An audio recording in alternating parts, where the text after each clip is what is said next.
But yes, no. So Luddite today is sometimes used to label anyone who resists technological progress. Their movement was actually about more than just a fear of machines. So let's look at who the Luddites were, what they stood for, and why their story is so incredibly relevant to the issues we're facing today. Here's a little background on it. In the early 1800s, the Industrial Revolution was in full swing. New machines were transforming industries, and nowhere was this change more visible than in the textile sector. Factories began adopting automated looms and knitting machines, which allowed them to produce cloth and textiles faster and cheaper than ever before. For skilled textile workers, these machines represented a severe threat. Many of them were artisans who had spent years honing their craft, and their livelihoods depended on those skills. Very relevant today, tech sector and across the entire world. With the introductions of machines, factory owners no longer needed as many skilled workers. They could replace them with unskilled, lower-paid labor to operate the machines. So, the rise of the Luddites begins. The Luddites emerged from these frustrated, displaced workers. Between 1811 and 1816, groups of workers began organizing and secretly meeting at night to plot their next moves. They would sneak into factories and smash the machinery that threatened to take their jobs. I love it. Dude, that's punk rock as fuck. Oh my god, yes, there is a sassiness that comes with the old world that we need to bring back. Like, the higher-ups have forgotten that unions going on polite strikes and making you hurt financially is a replacement for us guillotining you. The Luddites even created a fictional leader, Ned Ludd, as a figurehead of their movement, which added to the mystery and unity of their cause.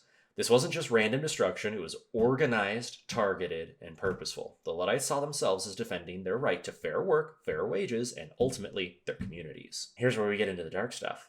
The government response was swift and brutal. Authorities sent troops to protect factories, passed new laws making machine breaking a capital offense, and sentenced many Luddites to execution or transportation to penal colonies. The harsh response underscored a growing trend, prioritizing industrial progress and corporate interests over the well-being of individual workers and communities. So, if you haven't gathered on how this is relevant today, in many ways, the anxieties that fuel the Luddite movement mirror the concerns we're seeing today in the face of automation and artificial intelligence. For instance, in fields like manufacturing, retail, and even the service industry, automation threatens to replace human jobs. And before I hear the people going, "You can't replace a server," Taco Bell's automated their drive-thrus. Carl's Jr.'s experimented with automating their drive-thrus. McDonald's has AI automation in many of their drive-thrus. It is coming. It just needs to catch up. Just wait for it. And there will be restaurants that adopt some kind of robotic server delivery system. There just will be, but there will also be a niche of restaurants that maintain human servers for the connectivity. Oh, yeah. And you know the experience, like a good serving experience is a fucking good experience. Absolutely. Like, don't get me wrong. Do I think Disney will immediately make an android as soon as they can that sounds like a character and serves acting like that? Yeah. But I also kind of rely on humans to be better and be like, I don't want that. We want people. Like the Luddites, many workers today fear losing their livelihoods to technology that doesn't require skilled labor, leading to lower wages and reduced job stability. So, personally, I've experienced that in the tech field. As soon as AI came out, even though it's not sophisticated enough to do a lot of the sophisticated stuff we do, our wages dropped by almost 20 to 30% within a year because the higher ups perceived it as an opportunity to rebalance an unfair situation. It's not just blue collars, even white collar positions are under threat from AI and machine learning, as machines become capable of performing tasks once thought to require human intelligence. Much like in Luddite times, there is also an imbalance in how governments and corporations are approaching this issue. Many tech companies and policymakers frame automation as progress with emphasized efficiency, often ignoring the impact on the workforce. The Luddites remind us that progress at the expense of human well-being is not progress at all. Worker movements like those demanding universal basic income are seeking ways to support workers in industries heavily impacted by automation.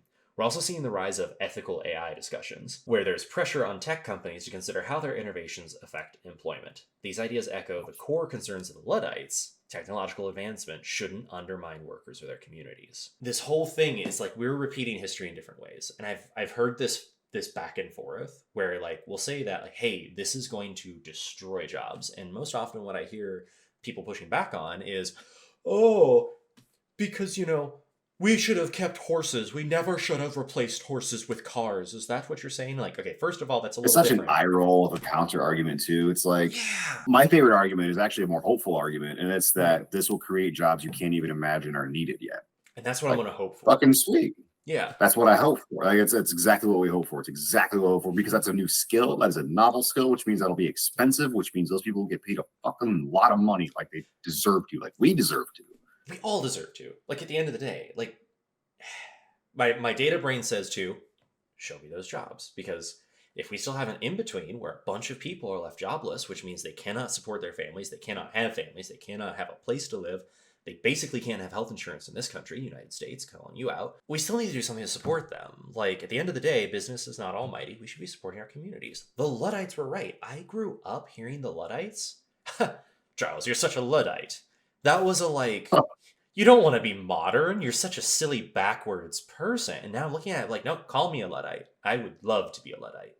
Like, maybe we The bring that dock back. worker strike recently was very, very similar to that. As Mhm. far as I know, they weren't going in and sabotaging any of the new AI I equipment, think but so. one of the sticking points for them was that they didn't want any more new technology in the shop Yeah. because it was interfering with the job. And like you said, it was interfering with the pay because now, oh, we're able to do 30% less. We're going to pay you 30% less. Like, fuck you.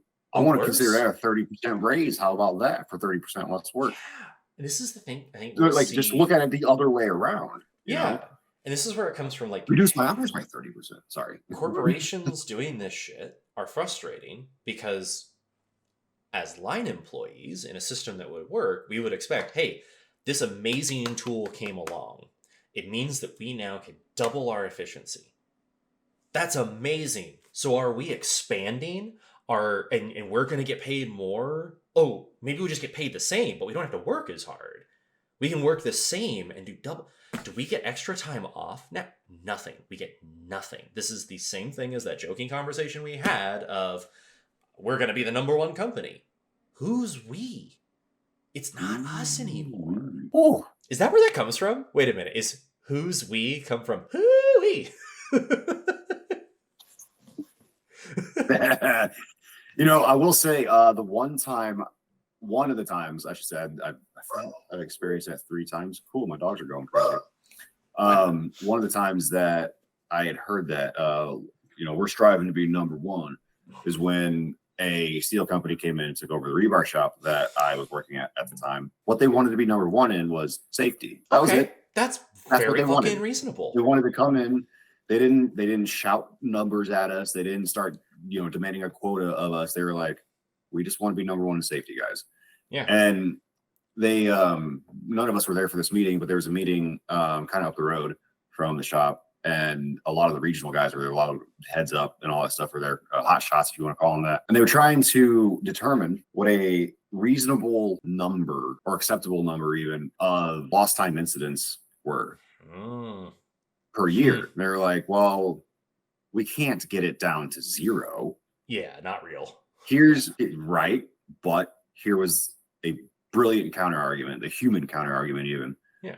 A guy sitting at the head of the table goes, so we're allowing one person a year to get seriously hurt? Pick one. We And need then a just- jar. We need a jar that we can put an audible clinky noise into whenever one of us says something that's corporate bullshit and we didn't realize it. Because I walked into that one hook, line, and sinker. I was Yeah. like, there's no way to secure that. And then as soon as it was made human, I was like, no, there's definitely a And way do you to know do what it. happened? Oh, shit. Do you know what happened? Almost immediately, they brought in a physical therapist, a team of physical therapists, small one, but still a team of physical therapists come in, assess the work we were doing, build a stretching protocol, like a real quick warm up for it. And it's pretty basic, but it did get the wrists and the shoulders and the knees all going and stuff. And it reduced sprains and strains. I shit you not, it eliminated them. Damn. And that was just one of the things they did. They were like, how can we, because they understood that a healthy employee is a productive employee. Yeah.